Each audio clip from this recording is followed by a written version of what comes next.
स्वागत है आपका हमारे YouTube channel infinity classes Gorakhpur में। सो स्टूडेंट, आज इस वीडियो में हम बात करेंगे अध्याय 3.2 की। आपको पता होगा कि हम क्लास 9th का मैथ लेकर के चल रहे हैं यूपी बोर्ड यानी कि हिंदी मीडियम से। ठीक है, जो पिछला हमारा वीडियो यानी कि लेक्चर था उसमें अध्याय 3.1 को भलीभांति अच्छे तरीके से समझाया गया था। उम्मीद करती हूँ जो भी समझाया गया था अच्छे तरीके से समझ में आया होगा। अगर समझ में नहीं आया है तो आप लोग कमेंट बॉक्स में एक बार कमेंट कर दिया कीजिए, ठीक है, ताकि उस क्वेश्चन के लिए कोई स्पेशल वीडियो मैं बना लूँ और आप लोग को पहुंचाऊं या फिर आप तक पहुंचाऊं और आप उसे देखें। ठीक है, अभी बात करेंगे हम जो अध्याय 3.1 है उसके क्वेश्चन पे। ठीक है, कि क्वेश्चन क्या दिया हुआ है और हमें क्या करना है, कैसे क्या करना है। ठीक है, देखते हैं पहले क्वेश्चन। पहले यहाँ पे पढ़ लेते हैं। दिया हुआ है निम्नलिखित प्रश्नों में से प्रत्येक का उत्तर दीजिए। ठीक है, हमें उत्तर देना है। पहले देखते हैं क्वेश्चन क्या कह रहा है। फर्स्ट वाला, कार्तीय तल में किसी बिंदु की स्थिति निर्धारित करने वाली क्षैतिज और ऊर्ध्वाधर रेखाओं के क्या नाम है। ठीक है, ध्यान दीजिएगा, ये क्षैतिज रेखा होती है और ये ऊर्ध्वाधर। ठीक है, हॉरिजेंटल और वर्टिकल लाइन, ये होता है एक्स डैश, यानी कि ये एक्स अक्ष होता है, ये वाई डैश और ये वाई। ठीक है, ये एक्स अक्ष होता है, जो क्षैतिज रेखा है हमारी वो एक्स अक्ष की होती है, और जो ऊर्ध्वाधर यानी कि इस तरह से खड़ी है ये होती है हमारी वाई अक्ष। ठीक है, फिर से एक बार बता दे रहे हैं कि ये जो लाइन है ये वाई अक्ष होती है। ठीक है, और ये वाली जो लाइन है ये एक्स अक्ष होती है। और हमें क्वेश्चन में पूछा जा रहा है कि जो क्षैतिज और ऊर्ध्वाधर रेखाएं हैं उनका नाम क्या है। तो हम लोग आंसर में क्या लिखेंगे कि एक्स अक्ष और वाई अक्ष। जो क्षैतिज रेखा है उसको एक्स अक्ष बोलते हैं और जो ऊर्ध्वाधर रेखा है उसे हम वाई अक्ष बोलते हैं। ठीक है, एक्स एक्सिस और वाई एक्सिस। सेकेंड क्वेश्चन देख लेते हैं क्या कहा जा रहा है। इन दो रेखाओं से बने तल के प्रत्येक भाग के नाम बताइए। ठीक है, ये जो दोनों रेखाएं हैं ना, इनसे जो तल बन रहे हैं इन्हें क्या कहते हैं, इनका नाम बताना है। तो ध्यान दीजिएगा, इनसे जो हमारा तल मिलेगा उसे चतुर्थांश कहते हैं। ठीक है, क्या कहते हैं, चतुर्थांश कहते हैं। ठीक है, अब उसमें भी क्या होते हैं, 4 चतुर्थांश होते हैं। ठीक है, ये हमारा प्रथम चतुर्थांश होता है, ये द्वितीय चतुर्थांश होता है, ये तृतीय चतुर्थांश और ये चतुर्थ चतुर्थांश होता है। ठीक है, ये चतुर्थांश होता है लेकिन ये 4 पार्ट में डिवाइडेड होता है, प्रथम द्वितीय तृतीय और चतुर्थ चतुर्थांश। ठीक है, अब तीसरा क्वेश्चन दिया हुआ है, उस बिंदु का नाम बताइए जहां ये दोनों रेखाएं प्रतिच्छेदित करती हैं। प्रतिच्छेदित का मतलब क्या होता है कि एक दूसरे को काटती हैं। ठीक है, तो आप देख रहे होंगे कि यहाँ बीच में ये काट रही हैं, ये जो जहां पे काटती हैं उसे क्या कहते हैं, यही हमसे पूछा जा रहा है। तो ये जो बीच में काटती हैं ना, इन्हें मूल बिंदु कहते हैं। ठीक है, ठीक है, और यहाँ पे एक्स और वाई दोनों की वैल्यू 0 0 होती है। ठीक है, तो इसे क्या कहते हैं, यानी कि तीसरे का आंसर हो जाएगा मूल बिंदु। ठीक है, तो ये रहे हमारे तीनों क्वेश्चंस के आंसर, हमने उत्तर दे दिया है। ठीक है, अब चलते हैं अगले वाले पे, देखते हैं अगला वाला हमारा क्या है। ठीक है, तो हमारा पहला क्वेश्चन हो गया। अब करते हैं सेकंड वाला क्वेश्चन, देखते हैं इसमें क्या करना है। पहले क्वेश्चन पढ़ते हैं, क्वेश्चन क्या दिया हुआ है। ठीक है, क्वेश्चन हमारा दिया हुआ है, दी गई आकृति देखकर निम्नलिखित को लिखिए। ठीक है, ये जो हमारी आकृति है, जो फिगर दिया हुआ है, इसमें देखना है मतलब क्या क्या चीजें दी हुई हैं, उसके बाद इन सभी का हमें क्या करना है, आंसर देना है। ठीक है, ठीक है भाई, देखते हैं क्या करना है क्या नहीं करना है।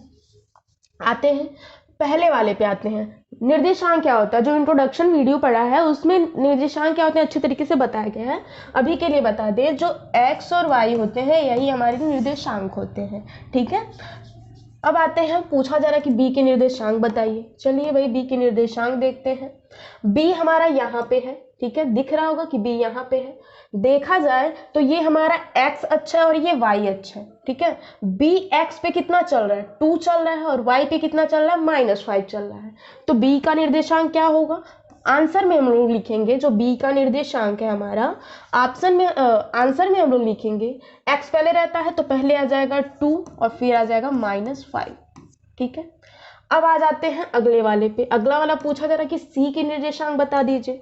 तो सी के निर्देशांक देखा जाए तो सी यहाँ पे है। ठीक है, एक्स पे कितना चल रहा है 5 और वाई पे कितना चल रहा है -5। तो इसका आ जाएगा आंसर, एक्स पे कितना चला 5 और y पे चला हमारा -5।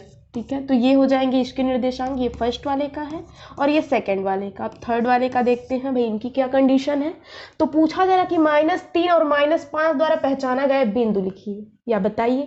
तो पहले ये बता दे जो प्रथम चतुर्थांश, वैसे तो इसमें लिखा गया है कि x प्लस होगा कि y माइनस होगा, सारी चीजें लिखी गई है। तो ध्यान दे लीजिएगा कि प्रथम चतुर्थांश में प्लस प्लस होता है, यानी कि x और y दोनों प्लस होते हैं। द्वितीय चतुर्थांश में x हमारा क्या होता है माइनस और y क्या होता है प्लस होता है।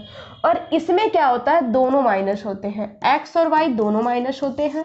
और इसमें क्या होता है, जो हमारा x होता है वो प्लस होता है और y क्या होता है माइनस होता है। ठीक है, यानी कि प्लस और माइनस, x प्लस में और y किस में होता है माइनस में। हम देखें यहाँ पे तो -3 -5 दिया है ना, यानी कि दोनों क्या है निगेटिव है, माइनस में है। तृतीय चतुर्थांश में आएंगे, हमें बिंदु बताना है। अब देखते हैं कौन -3 और 5 चला है। तो देख रहे हैं जो h है वो -3 चला है फिर -5 चला है, तो वो बिंदु कौन सा होगा, h होगा। ठीक है, अब आ जाते हैं हम लोग फोर्थ वाले पे। फोर्थ वाला भी कुछ इसी तरह से है, निर्देशांक 2, -4 द्वारा पहचाना गया बिंदु बताना है। ठीक है, ध्यान दीजिएगा पहले प्लस है फिर माइनस है। ठीक है, प्लस माइनस किस में आ रहा है, देखा जाए तो फोर्थ वाले में आ रहा है। 2 और -4 कौन चला है देख लेते हैं भाई।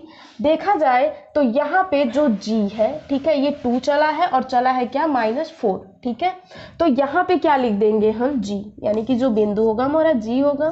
पांचवें वाले पे आते हैं d का भुज। तो ध्यान दीजिएगा भुज और कोटि क्या होते हैं, जो x होता है उसे भुज कहते हैं और जो मतलब y होता है उसको कोटि कहते हैं। अगर आपसे कोटि या भुज पूछा जाए तो x और y की वैल्यू बता दीजिएगा, वही आपका आंसर होगा।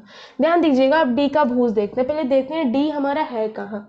d देखा जाए तो यहाँ पे है, ये x पे कितना चल रहा है 6 चल रहा है और y पे कितना चल रहा है 2 चल रहा है। तो भुज क्या हो जाएगा 6 हो जाएगा, यानी कि इसका आंसर आ जाएगा 6। बिंदु h की कोटि बतानी है। अब h है कहाँ पे, h यहाँ पे है। ये x पे चलना है 5 सॉरी, x पे चलना है -5 और यहाँ पे चलना है -3, यानी कि इनकी कोटि क्या हो जाएगी -3 हो जाएगी। ठीक है, अब आ जाते हैं 6 वाले, सॉरी हाँ 6 वाला तो हमारा हो चुका है। अब किस पे आएंगे 7 वाले पे। ठीक है, 7 वाले पे पूछा जा रहा है बिंदु L के निर्देशांक बताइए।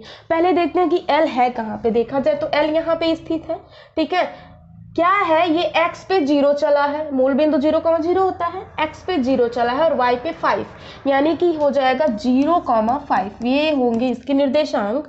अब 8वां क्वेश्चन क्या पूछा जा रहा है हमसे, बिंदु M के निर्देशांक बताइए। अरे भाई पहले देखें तो M है कहाँ पे, तो M यहाँ पे है। ठीक है, M x पे कितना चल रहा है -3 चल रहा है और y पे कितना है 0, तो क्या हो जाएगा -3,0। ठीक है, ये रहा हमारा सेकंड क्वेश्चन जिसे सॉल्व कर दिया गया है। उम्मीद करती हूँ जो भी दोनों क्वेश्चन बताए गए हैं आपको अच्छे से समझ में आए होंगे। अगर कोई भी समस्या या फिर दिक्कत है, क्वेश्चन नहीं आंसर जो भी सोल्यूशन किया गया नहीं समझ में आया है, कहीं दिक्कत आपको आ रही है तो आप लोग कमेंट बॉक्स में एक बार कमेंट कर दीजिएगा। मिलते हैं नेक्स्ट वीडियो में, आज के लिए बस इतना ही।